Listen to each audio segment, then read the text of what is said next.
No, maybe the other way?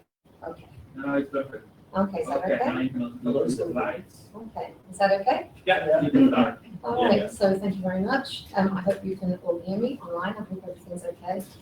So basically this morning I'll be talking about reconceptualizing your portfolio, and it will outline an activity that I have actually implemented over the last 5 years or so at university. So I teach first and third years. I teach on a couple of degrees on languages and business.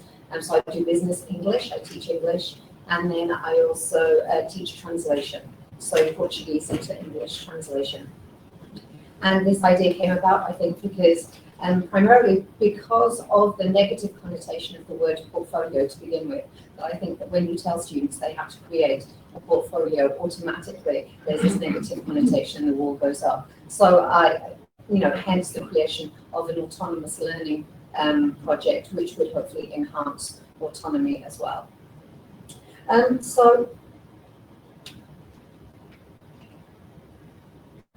Just a moment.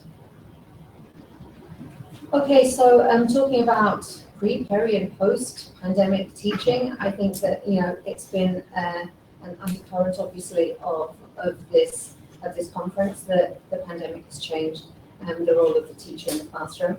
Initially blended by force, I think blended teaching by force, and now I think that we're all beginning to think about blended teaching by design and how we can incorporate many of those aspects into our teaching now that we're back in the classroom, or at least partially back in the classroom.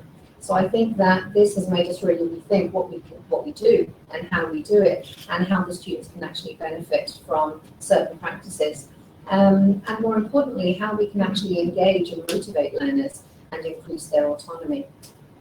And what methodologies are actually part of such an educational system that we wish to implement in the classroom.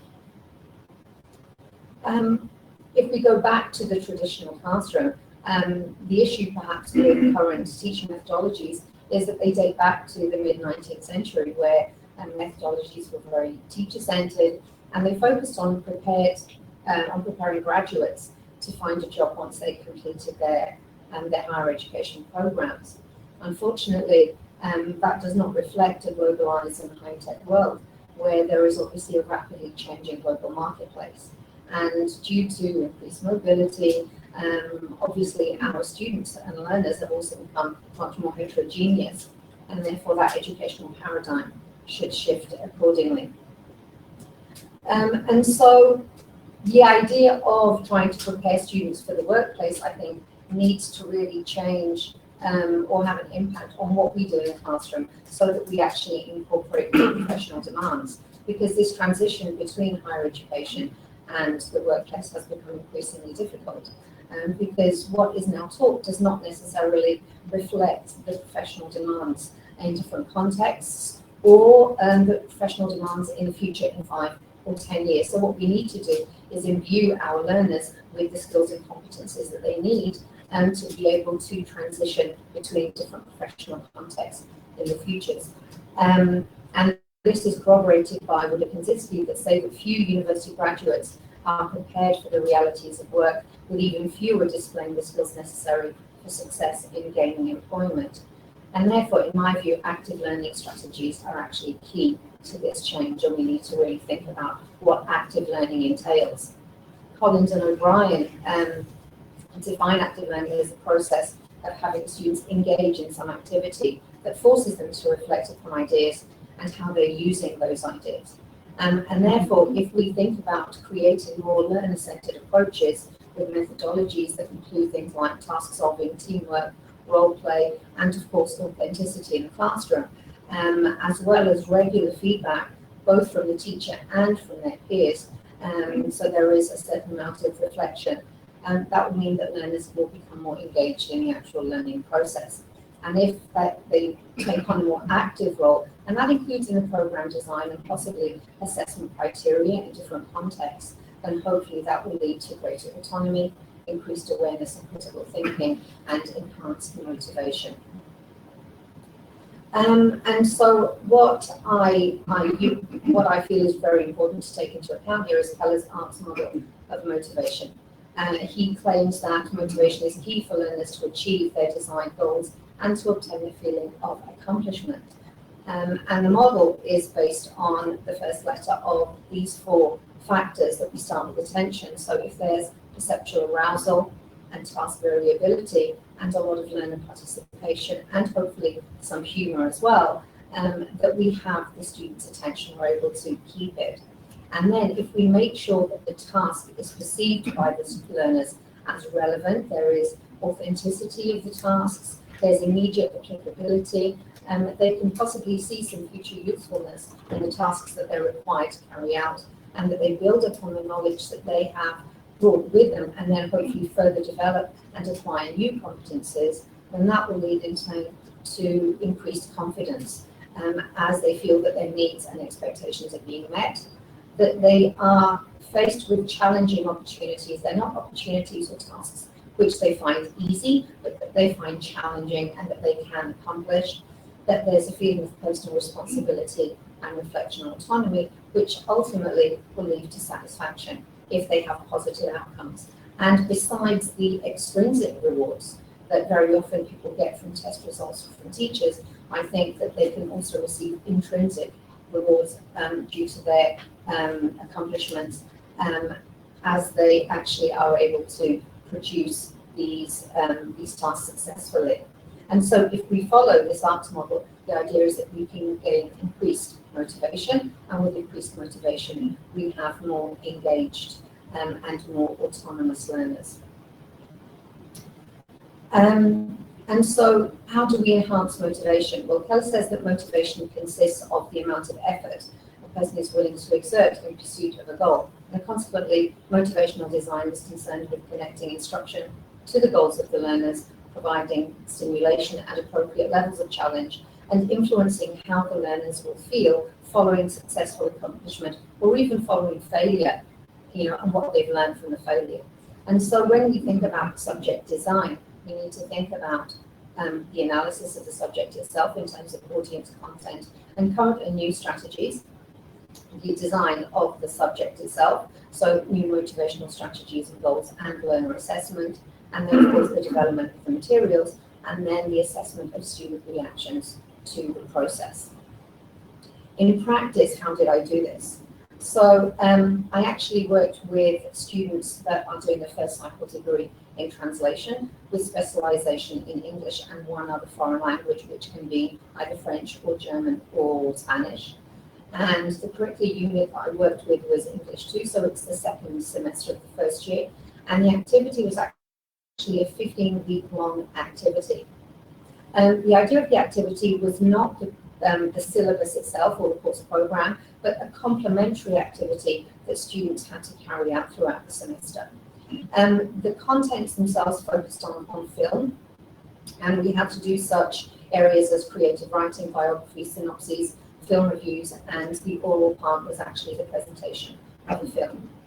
The autonomous learning project was something that they did in parallel to their work within the classroom, and it was a collation of 10 tasks throughout those 15 weeks. And each one of those tasks was divided into 3 sections. So the reason for choosing that particular task, the task itself, and then a reflection of the task. Now, what was autonomous about this was that the students were actually free to choose any task that they wished to do. So they were given total freedom, and therefore they could actually adapt all the tasks that they did to their own interests and their own learning abilities so that they could work at their own pace. There was a brainstorming session which preceded the beginning of this, which was just to talk about what sort of tasks the learners might be able to do.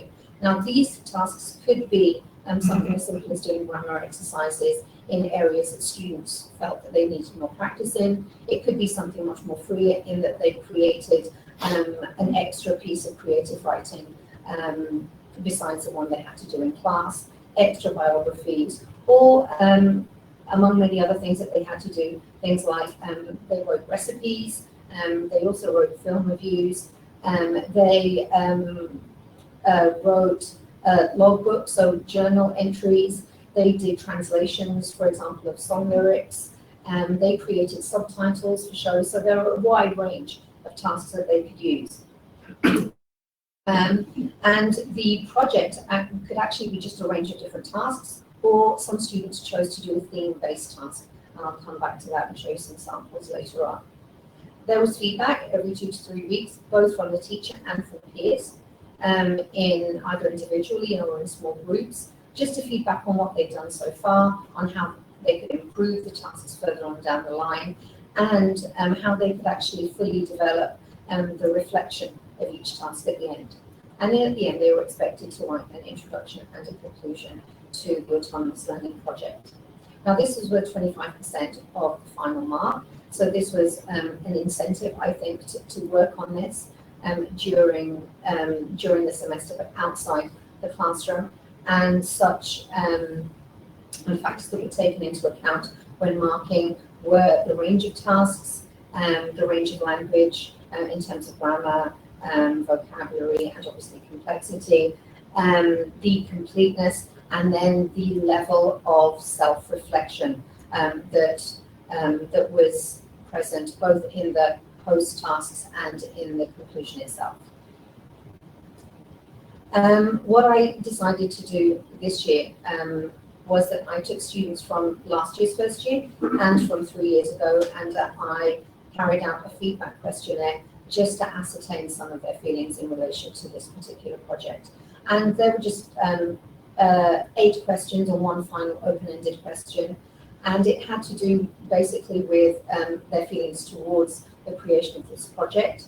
So if they thought it was a good idea, it was question 1, what the best thing was, what the worst thing was, what they learnt about English, what they learnt about themselves from doing this project, if they would recommend it for future translation students, if they felt it was a waste of time, if it motivated them to do more English tasks, and if there was anything they would like to add. So I'm going to go through some of the results now.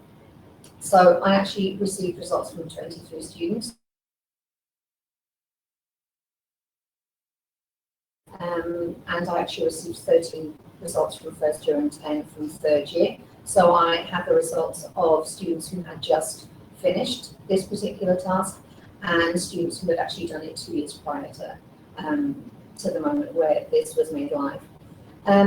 Almost 96% said that they felt it was a good idea because they were able to choose work which was of particular interest to them, and that it increased their creativity, highlighted areas for improvement, and allowed learners to see their own progress, that they felt it was fun, that it increased their autonomy, and that they found it challenging. On a more negative, from a more negative perspective, the student who said that they didn't feel it was a good idea said that doing the project in parallel with coursework was hard. With regards to questions 2 and 3, the best and the worst things, a lot of, I think, focus on enhancing creativity, enhancing autonomy, improving time management, feeling pride in the work that they did.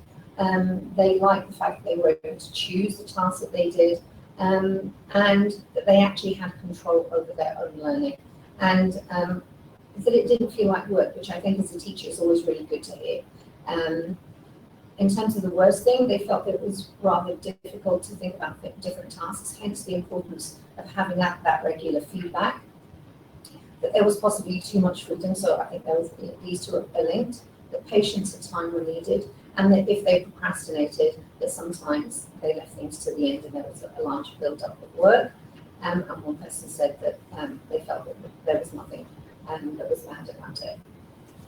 With regards to what the learners learned about English and themselves, apart from improving their English knowledge, it also improved organisational and translation skills. Many students opted to do translations, and that they needed to practice English more, and that it was more than just grammar and vocabulary.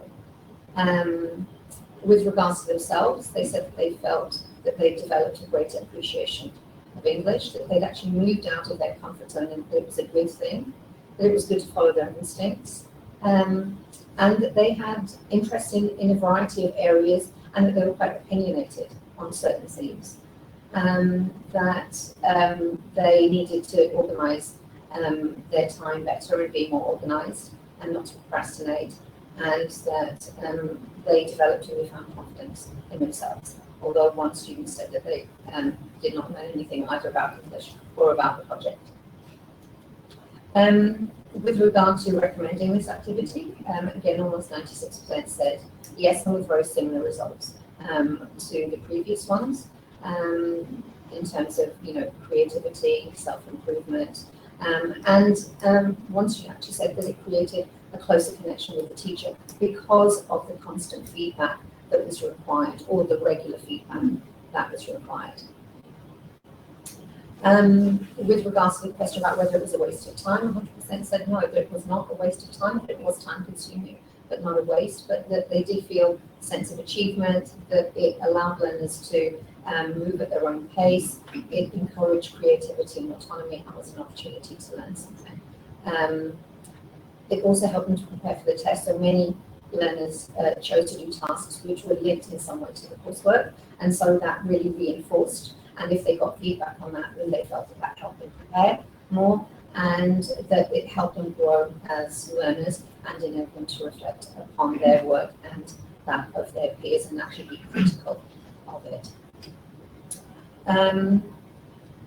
When it came to the question about motivating, because some students chose to do more tasks than I got things like bonus task at the end, or I got an extra couple of moments of creative writing.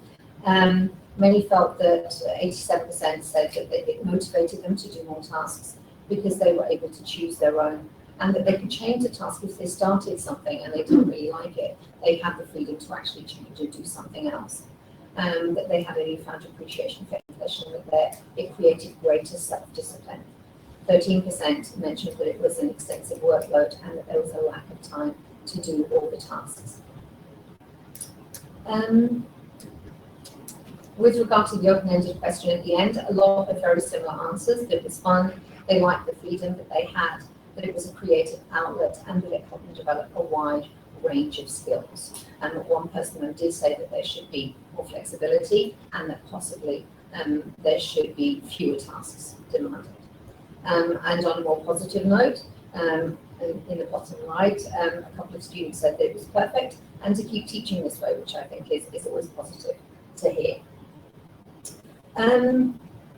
With regards to the actual comments, I just wanted to highlight 4 here because it allowed us to choose the activities we wanted to do, and it kept us motivated. It contributes to us being more autonomous as university students, and it helps our learning process as we associate exercises with themes and topics that we enjoy working on. I think that doing an autonomous learning project allowed me to explore my creativity and imagination in a way I wouldn't be able to do in a regular portfolio with tasks given to us by the teacher.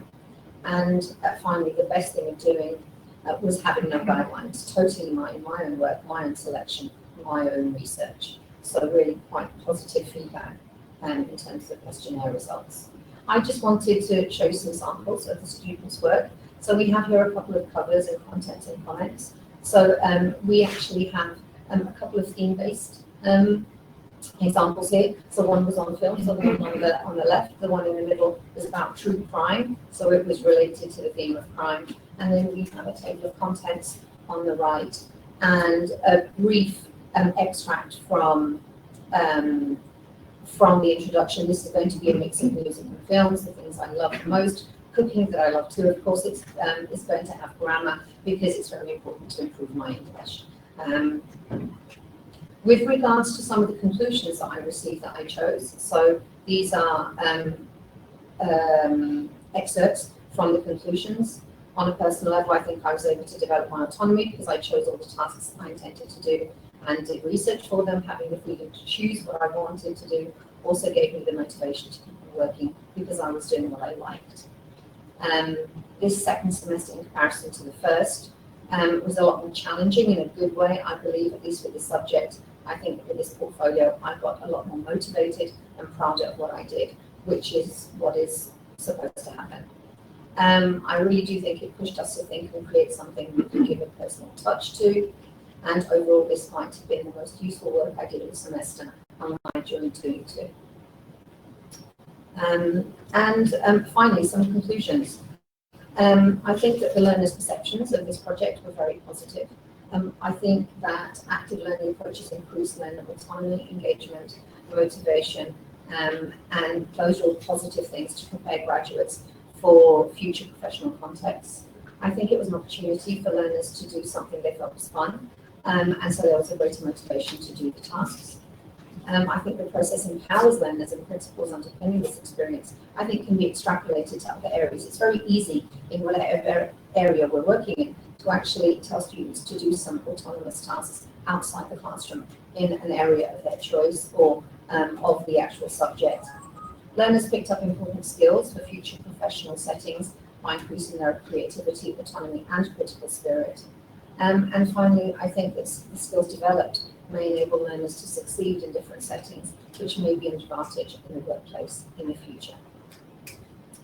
And sorry, I think I clicked on the wrong button.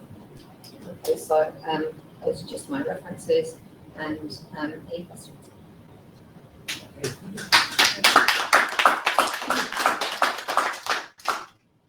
Margaret, I'll bring question. Okay. Question? Thank you.